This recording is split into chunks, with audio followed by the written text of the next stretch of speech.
When I was in religious life, I lived with 10 sisters from Asian descent. What a gift that was. They were born in Taiwan, Korea, mainland China, Hong Kong. So we heard Mandarin and we heard Cantonese. And we were exposed to calligraphy, beautiful calligraphy, beautiful and fantastic, delicious cooking techniques, meals that were unsurpassed.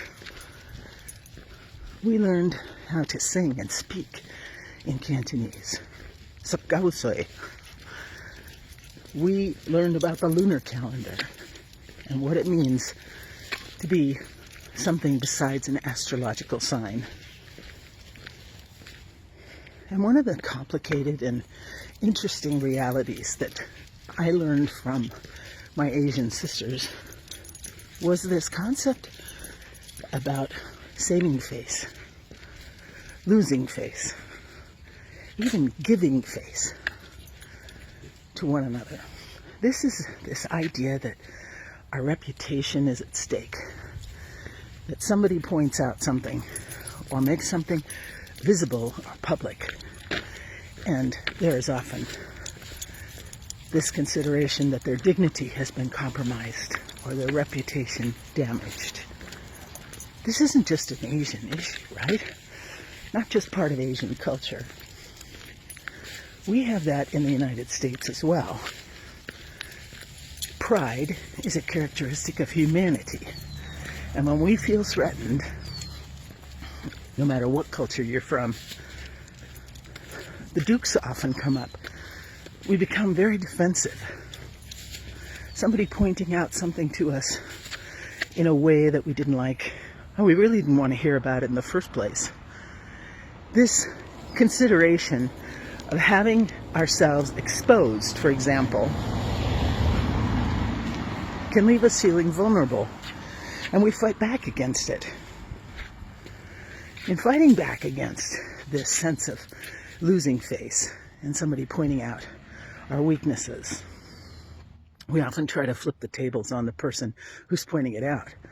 Like, you think you're so perfect. Here, let me point out some of the flaws in you and in your thinking.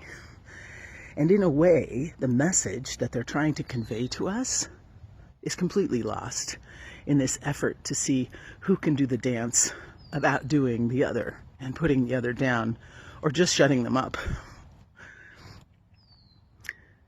The thing that makes this such a challenge, why do we get so strong when people make accusations or bring to light issues that we could really benefit from? I think we get defensive because there's an element of truth there. Truth in what they're observing in us, whether it's what we said or the way we behaved. If there's an element of truth there, my gosh, there's an opportunity for growth. People on the outside of our head, people we share the planet with, often observe us in ways that we don't observe ourselves. So if there's an opportunity for growth, why not seize it with both hands? Now, I'm telling you, this isn't always easy for me either. But I think this is a good lesson to ponder in our effort to save face, to look good. Are we sacrificing an opportunity for growth, for change?